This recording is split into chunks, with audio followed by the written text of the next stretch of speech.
Hey everyone, what's up and welcome to the garden. Today we are here and taking a look at what's going on. Man, we've made a lot of progress.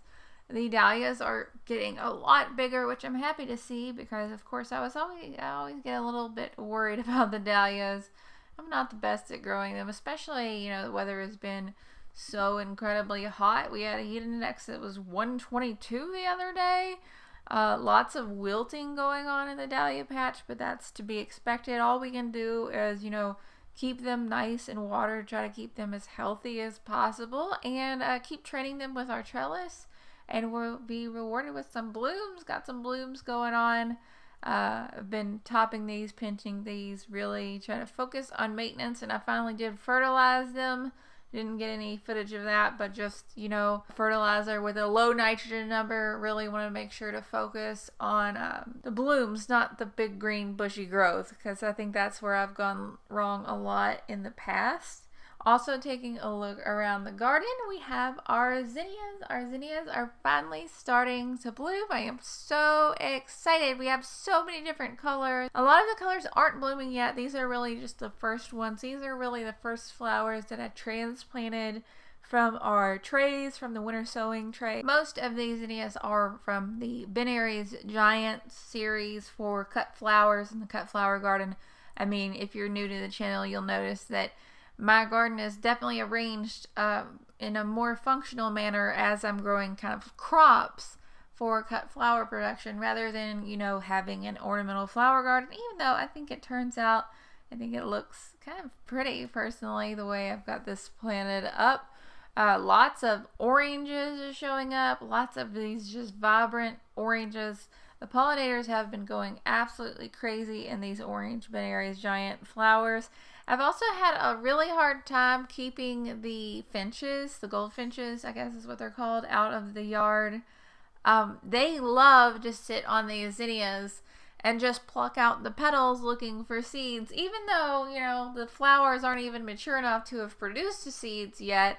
I'm thinking about actually putting a bird feeder out here to try to kind of deter the damage.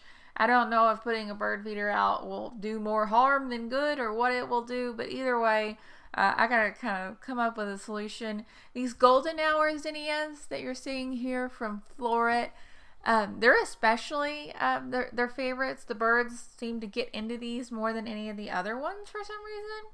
I was really pleased with these golden hours. I was most excited to actually, grow these. They're a lot different than what I thought they would look like. Very kind of peachy, but there's also these tones of purple that is very unique and very interesting that I was not expecting.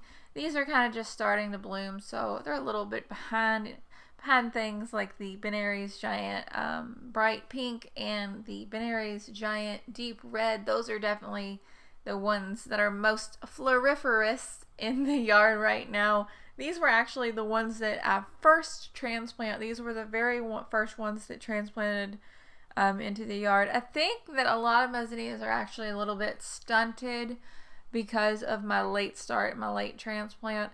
I've gotten a lot of questions. People are like, my zinnias are short. Are they going to get taller? Why are they so short? Yeah, just relax. They'll probably get taller. Mine are pretty short right now too. Basically, it's been hot. It's been kind of dry, on and off, thunder showers, I guess.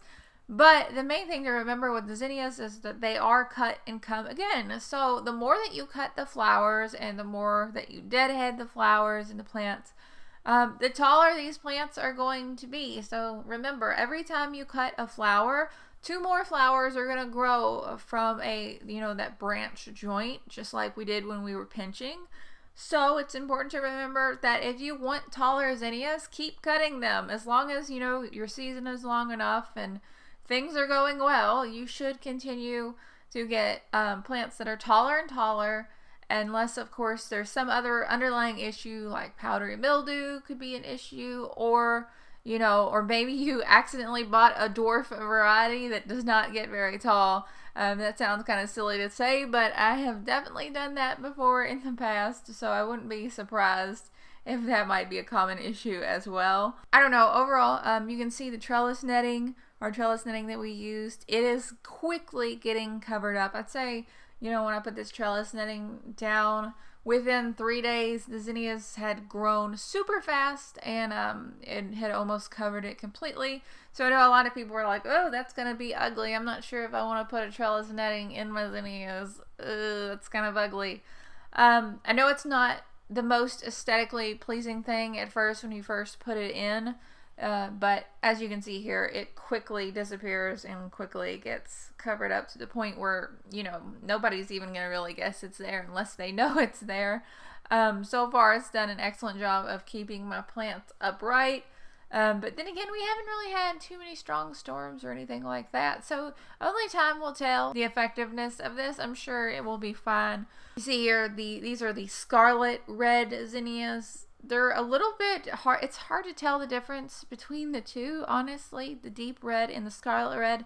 If I were to say the scarlet red is definitely a lot brighter.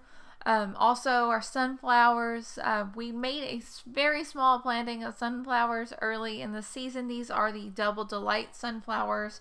They need a long season. They are not day neutral. That's the reason I planted these. But I've also started another tray of day neutral sunflowers, which is now germinating. I tried to direct sow some earlier in the season, but the birds ate every single one of them. So I just bought some more seeds. And you know, it is what it is. You can't control it. The birds in my yard. I'm sure everybody has a problem, pest, or nuisance animal that they deal with in their garden. Also, in zinnias, we have the Queen Lime Orange, I think this is. And it's beautiful. These are starting to bloom.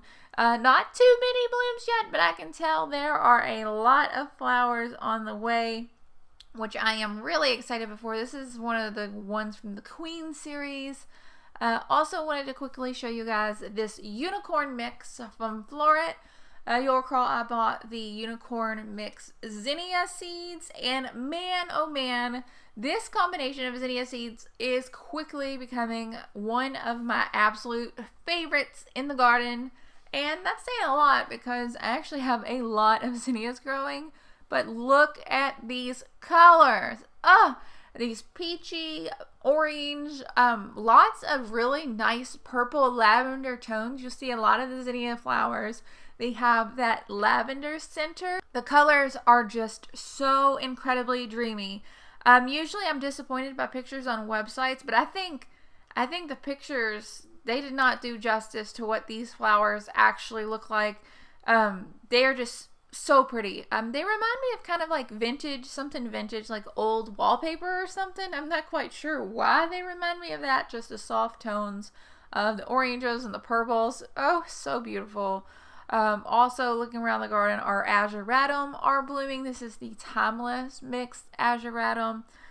This is supposed to be a mix, obviously, but you'll see there's lots and lots of the lavender kind of purple blue color, and that's fine with me. We do have a couple of white colors and pink colors and darker purples sporadically mixed throughout. I mean, I planted a pretty big package of seed. I had great germination with these. So I think it's safe to assume that the mix is generally more dominant towards the lavender and the blue colors, but that's fine. This is another one that the more we cut it, the better it gets. Just keep cutting these, and we have lots and lots of cut flowers. You can see they love the heat, they love the humidity. This is an excellent candidate for anybody who lives in a hot climate like me in the summertime, because they're not deterred. They just do great no matter what. It seems no matter if it's dry, they're fine. If it's wet, they're fine. If it's, you know, whatever, they're blooming, they look good. The only complaint I really have is if it rains a lot, then they can get a little bit ratty looking. Also, our Rudbeckia has started to bloom. This is the Rudbeckia Sahara. It's the Rudbeckia hirta type of Rudbeckia.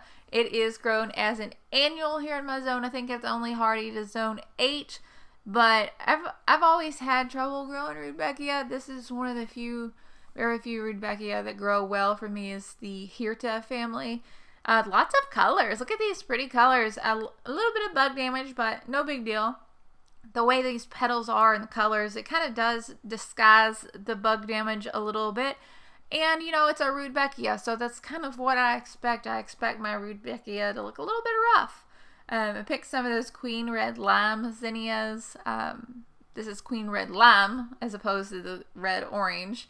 Also, our Gomphrena has started to bloom. We just have these little white and purple, little kind of powder puff looking blooms. I need to get in that bed and really weed it to make sure these are able to bloom to their full potential. These are so cute. Again, this was a mixed packet and not really a very large mix. I haven't seen any of the pink blooms, mostly just these little whites and purples, and we have a few of the red ones on the way I see developing. To finish off this video, I wanted to go ahead and make a flower arrangement.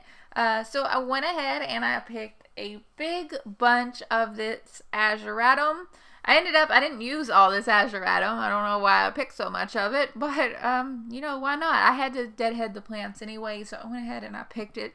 I ended up just putting this in a vase by itself, the leftovers, to enjoy. But for this one, I wanted to do something a little bit different. I was trying to think of all the flowers, like what haven't I showed you guys, and the Lavaterra. Lavaterra is blooming. I only have a few plants of this Lavaterra.